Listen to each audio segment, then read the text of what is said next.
پاکێجی خێزانی لە فاستلینگ بێسنوور بۆ ماوەی 1 مانگ ئینتەرنێت بەکاربێنە تەنها بە 18,000 دینار لەگەڵ پاکێجی خێزانی لە فاستلینگ. ئینتەرنێتێک بۆ خێزانەکەت دابین دەکەی کە هەموو ماڵپەڕە نەشاو و خراپەکان سانسۆر کراوە.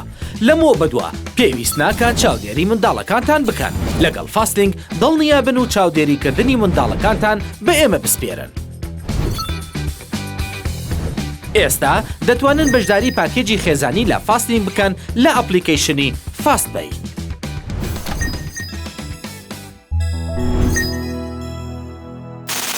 سڵاوتان لێ بێ خۆشەویستان، ئەم ناوچەیە کە بە سێگۆشی شەیتان ناسراوە دەکەوێتە باکووری ڕۆژ ئاوای زەریای ئەتڵەسی کە شاید حاڵی ونبوونی چەندین فڕۆکە و کەشتی بووە تا ئێستا سەرنجی توێژەرانی بۆ لای خۆی ڕاکێشاوە کە لەو کاتەوە یەکەم بابەت لەسەر ئەم ناوچەیە لە ساڵی 1964 بڵاو کرایەوە بە تایبەت بابەتی ئەو کەسەی کە وەکو یەکەم ڕزگار بووی ئەم ناوچەیە دیاری کرا.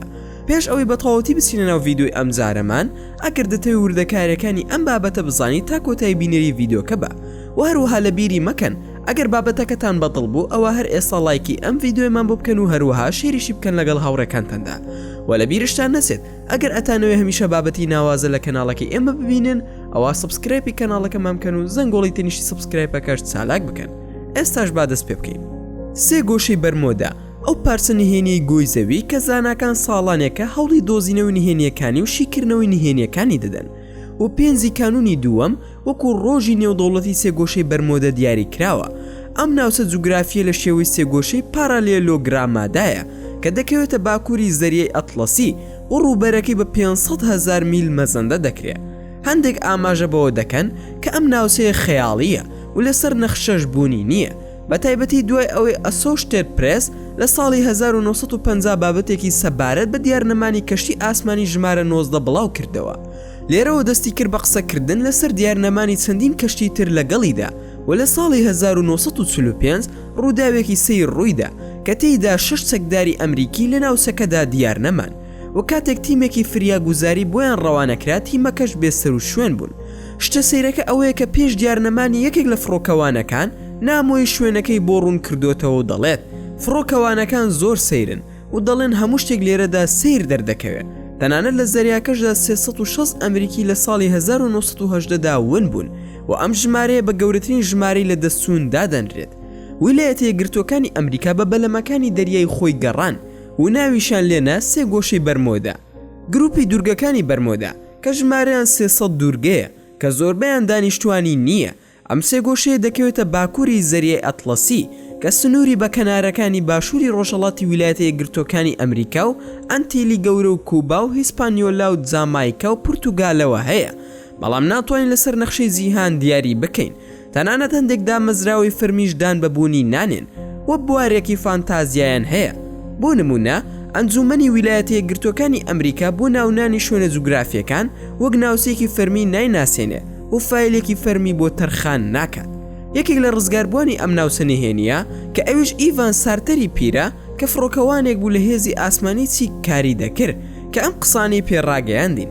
من لە گەشتێکی سی خوڕیدا بووم لەسەر دەریا، هەرچەندە زۆر چیرۆکم لەسەر سێگۆشەی بەرمۆدە بیستە بوو، یان وەک پێی دەڵێن سێگۆشەی مەرگ، بەڵام لە بیرم چوو کە نزیک بوومەتەوە لەو ناوچەیە.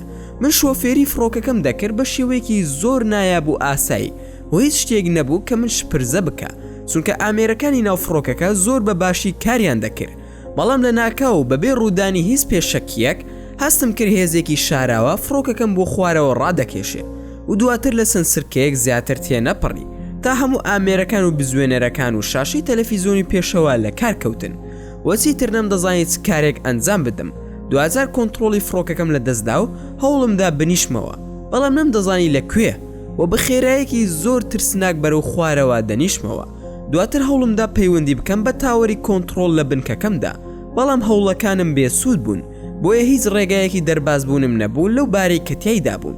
تەنها چەند ساتێک مابوو بۆ ئەوەی بە تەواوەتی فڕۆکەکەم تێک بشکێت چونکە تەنها 200 متر لە ڕووی ئاوەکە دوور بووم کە ئەمەش مەودایەکی زۆر کورد بوو.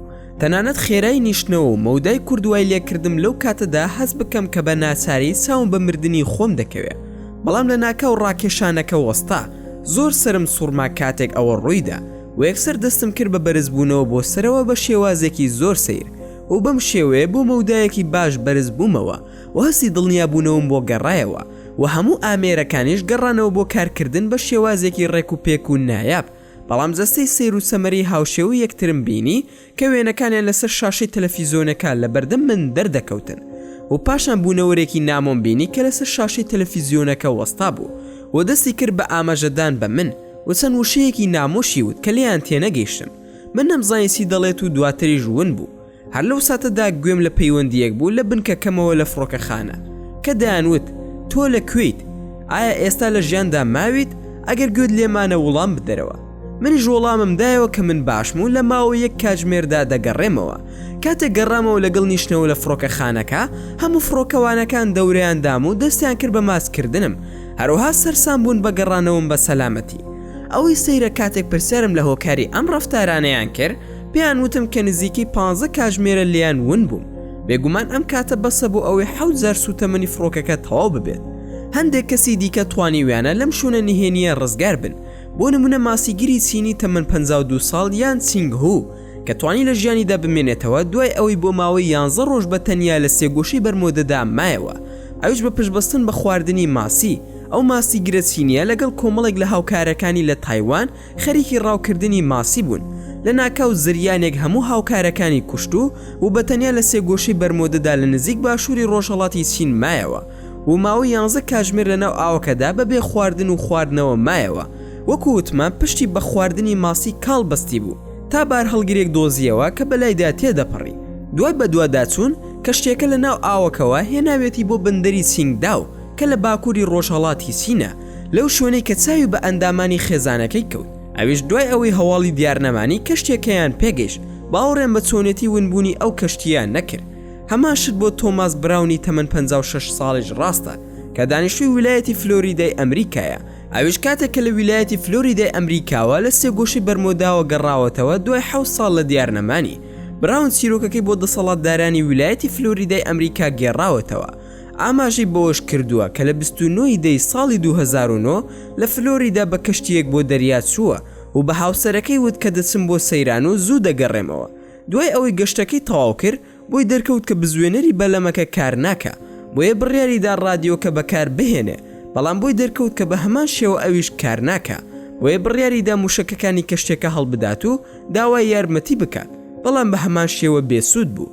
دواتر دوورگەیەکی دۆزیەوە و لەگەڵ تێپەڕبوونی کات فێری دەرهێنانی ئاو بوو لە ڕووەکەکان بۆ خواردنەوە. هەروها پشتی بە ماسی دەبەست بۆ خواردن و ماوەی 7 ساڵ لەم دوورگە دوورە دەسەدا مایەوە تا ئەو کاتی لە کۆتاییدا دۆزرایەوە کە ڕوخساری کاڵ ببوو. هەروها کێششی زۆر دابەزی بوو. بەشێک لە زاناکان لە ساڵی 2016دا سەرکەوتوو بوون لە دۆزینەوەی نهێنی سێگۆشەی بەرمۆدا. ئەویش دوای چەند هەوڵێک بۆ چارەسەرکردنی ئەم نهێنیە دەرکەوت کە هەورێکی 6 گۆشەی هەیە کە دەبێتە هۆی بای خێرا کە دەگاتە 273 کیلۆمەتر لە کاتژمێرێکدا. ئەمەش هۆکارێکە بۆ دیارنەمانی هەموو فڕۆکە و کەشتیەکان لە ماوەی ساڵانی پێشوودا. هەروها بەپێی ڕوونکردنەوەی زانایان با بەهۆی هەورەوە دروست دەبێت کە بە بۆمبی ئاسمانی ناسراوە کە تێیدا بەرزی با دەگاتە 13 کیلۆمەتر و خێرای با لە دەریاکەدا دەگاتە 170 میل لە سرکەیەکدا. هەموو ئەمانە بوونە هۆی کەوتنە خوارەوەی فڕۆکەکان و لە ناوچوونی کەشتیەکان و ڕوودانی تەقینەوەکانیش. بێگومان توێژەران و زانایان چاودێری وێنەکانی ناسایان کردو و دڵنیا بوونەوە لە بوونی هەوری 6 گۆشەی لەو ناوچەیەدا. ئێوەش ڕاتانسیە لەسەر ئەم بابەتە دەتوانن لە کۆمنتی ئەم ڤیدیۆیەدا بۆمانی بنووسن. و زۆر سوپاسان دەکەم کە تا ئێستا بینەری ڤیدیۆکەم بوو. ئەگەر ڤیدیۆکەتان بەدڵ بوو ئەوە هەر ئێستا لایکی ئەم ڤیدیۆیەمان بۆ بکەن و هەروها شێریشی بکەن لەگەڵ هاوڕێکانتاندا و لە بیرشتان نەچێت ئەگەر ئەتانەوێ هەمیشە بابەتی ناوازە لە کەناڵەکە ئێمە ببینن ئەوە هەر ئێستا سبسکرایبی کەناڵەکەمان بکەن و زەنگۆڵی تەنیشتی سبسکرایب کاشت سالاک بکەن و لە بیرشتان نەچێت هەڕەخنە و پێشنیارێکتان بۆ کەناڵەکە ئێمە هەیە دەتوانن لە کۆمنتی ئەم ڤیدیۆدا بۆمانی بنووسن و دووبارە و سێبارە سوپاس بۆ تەماشاکردنی ڤیدیۆکە. تا ڤیدیۆیەکی تر و تا کاتێکی تر هەر شاد و بەختەوەر بن و خواتان لەگەڵ بێت و ئامانەتی خودا بن. پاکێجی خێزانی لە فاستلینگ بێ سنوور بۆ ماوەی 1 مانگ ئینتەرنێت بەکاربێنە تەنها بە 18,000 دینار لەگەڵ پاکێجی خێزانی لە فاستلینگ. ئینتەرنێتێک بۆ خێزانەکە دابین دەکەی کە هەموو ماڵپەڕە نەشا و خراپەکان سانسۆر کراوە. لەمەوە بەدووە پێویست ناکات چاودێری منداڵەکانتان بکەن. لەگەڵ فاستلینگ دڵنیا بن و چاودێریکردنی منداڵەکانتان بە ئێمە بسپێرن. ئێستا دەتوانن بەشداری پاکێجی خێزانی لە فاستلینگ بکەن لە ئەپلیکیشنی فاستبی.